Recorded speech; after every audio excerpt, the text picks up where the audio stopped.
Hello student, good afternoon. Welcome to Oxford Malwa academy.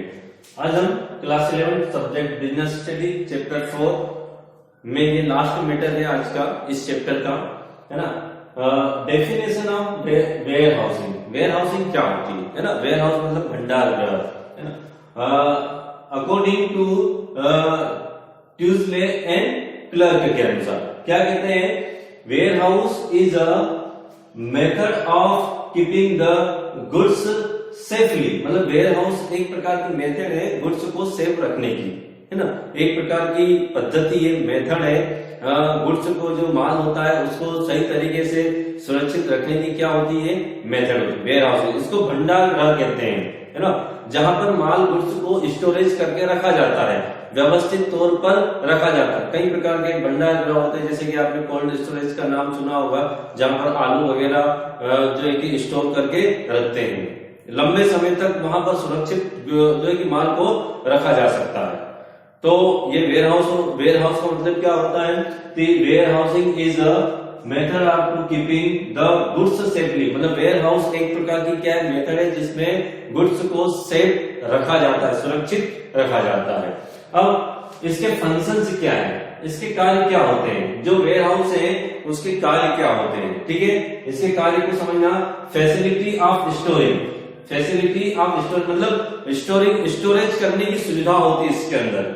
जो माल को हम जो है कि जो गुड्स जो होता है उसको स्टोर करके रख सकते हैं। मतलब जैसे कि जो कंपनियां होती है, जो इंडस्ट्रिया जो होती है, बड़ी मात्रा में जब वो गुड्स का प्रोडक्शन करती है तो उसे वो कहीं न कहीं रखती है, इसलिए वो अपने वेयर हाउस बनाती है और वहां वेयर हाउस में अपने गुड्स को सुरक्षित रखती है, ठीक है।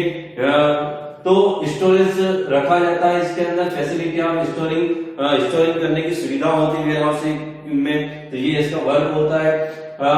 प्रोडक्शन ऑफ गुड्स मतलब इससे जो गुड्स जो होता है वो सुरक्षित रहता है। मतलब कहीं जो जैसे कि जो कोल्ड स्टोरेज रहते हैं वहां पर यदि आलू वगैरह या कोई सब्जी वगैरह रखी जाती है तो वो लंबे समय तक वहां पर सूखती नहीं है, वैसी की वैसी रहती है।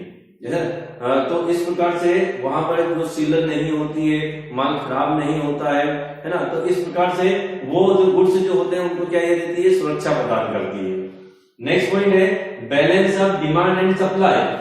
Balance of demand and supply मतलब जो वेयर हाउस है वो डिमांड और सप्लाई में क्या करता है, बैलेंसिंग करता है। मतलब कुछ वस्तुएं ऐसी होती है जो खास मौसम में ही उसका प्रोडक्शन होता है, लेकिन उसका यूज जो है कि पूरे वर्ष होता है। जैसे कि मैंने भी आपको एक कोल्ड स्टोरेज का एक एग्जांपल बताया कि जैसे आलू का जो उत्पादन होता है, जो प्रोडक्शन होता है वो ठंड के मौसम में ही होता है, लेकिन उसका जो यूज होता है वो पूरे वर्ष होता है। तो पूरे वर्ष में सुरक्षित रखने के लिए वेयर हाउस का जो कोल्ड स्टोरेज का उपयोग किया जा सकता है। तो वहां पर डिमांड के अनुसार जो है कि गुड्स की सप्लाई होती रहे पूरे साल भर, तो वहां पर भी इसका बहुत इंपॉर्टेंट होता है ना। इसका एक ये कार्य है कि ये क्या करता है, डिमांड और सप्लाई में बैलेंसिंग करता है।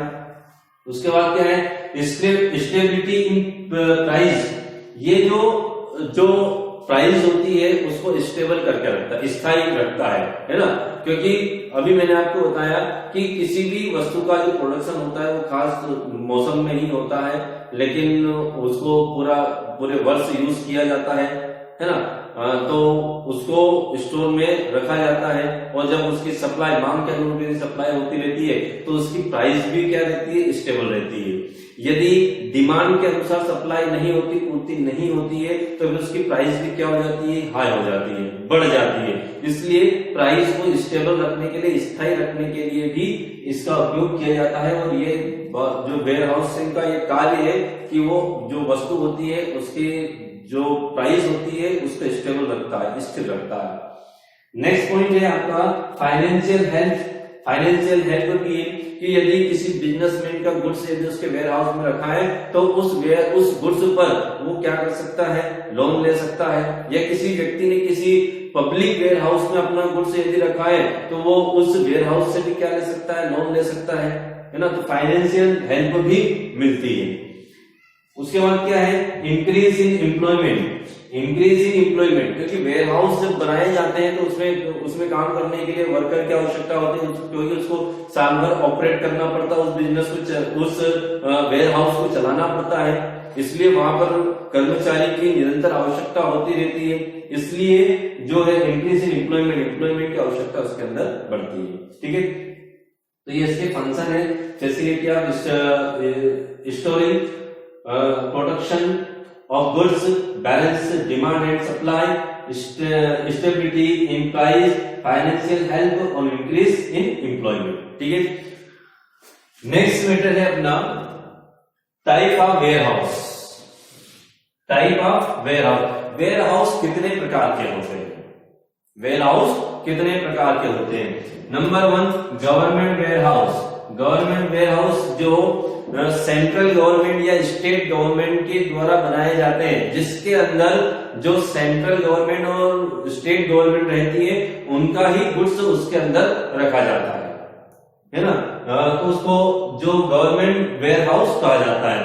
एक होता है प्राइवेट वेयर हाउस।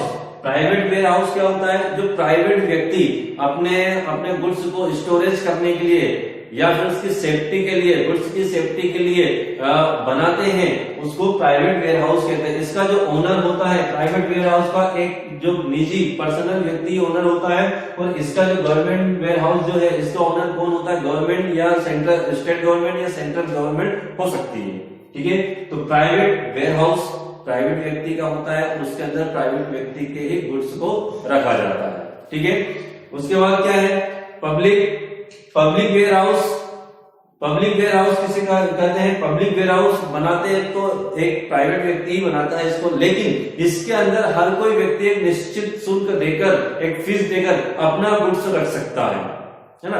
इसका जो पब्लिक वेयर हाउस जो होता है बनाता है एक पर्सनल व्यक्ति ही है, लेकिन इसके अंदर कोई भी व्यक्ति आकर माल रख सकता है, उसके लिए उस वेयर हाउस के मालिक को उसको क्या देना पड़ता है? शुल्क देना पड़ता है। जैसे कोल्ड स्टोरेज है, किसी व्यक्ति ने कोल्ड स्टोरेज बनाया है और वहां पर सारे किसान मिलकर क्या करते हैं?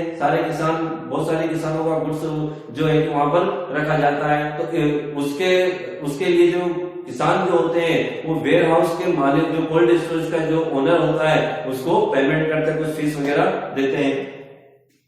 उसके बाद बैंक वेयर हाउस है ना। बैंक वेयर हाउस क्या होता है? बैंक वेयर हाउस वो होता है कि जिस पर बैंक क्या देती है? लोन देती है। जैसे कि किसी बैंक ने, किसी व्यक्ति ने उस वेयर हाउस पर अपना लोन लिया, तो बैंक उस वेयर हाउस में अपना ताला लगा देगी। जब तक वो लोन की किस्त नहीं दे देता, जब तक लोन नहीं चुका देता, तब तक बैंक अपना ताला उस वेयर हाउस पर लगा देती है। मतलब उसका जो मालिक एक अलग व्यक्ति होता है, लेकिन उस व्यक्ति ने बैंक से लोन ले लिया है, उस वेयर हाउस पर क्या ले लिया? बैंक से लोन ले लिया है। तो जब तक वो अपने किस्तों का भुगतान नहीं करता, अपने ऋण को नहीं चुकाता, लोन को नहीं चुकाता है, तब तक बैंक उस वेयर हाउस पर अपना ताला लगा देती है। ठीक है, उसके बाद क्या है? Mortgage warehouse. Mortgage warehouse मतलब इसको बंधक ऋण कहते हैं, बंधक ऋण कहते हैं। इसमें क्या होता है कि जैसे कि कोई ऐसा कोई कंपनी है, प्रोडक्शन जिसने किया है या फिर वो कहीं दूसरे राज्य से माल लेकर आई और उसमें किसी प्रकार से टैक्स का भुगतान नहीं किया है, तो जो गवर्नमेंट जो होती है वो उसके जो गुड्स जो होता है उसको अपने कब्जे में लेकर मॉर्गेज वेयर हाउस में डाल देती है, मतलब बंधक बना लेती है। उसके माल को क्या कर लेती है? अपने कब्जे में ले लेती है, बंधक बना लेती है, और उनको जो है बंधक बनाकर उनको रख लेते हैं उस गुड्स को। इस प्रकार से ये वेयर हाउस के टाइप्स है: government warehouse, private warehouse, public warehouse, bank warehouse और मॉर्गेज वेयर हाउस। ठीक है, तो ये आपको अच्छे से इसके टाइप्स और इसके फंक्शंस दोनों को लर्न करना है। इसके जो डिटेल है वो आपको बुक के अंदर मिल जाएगी। ठीक है, ओके, थैंक यू।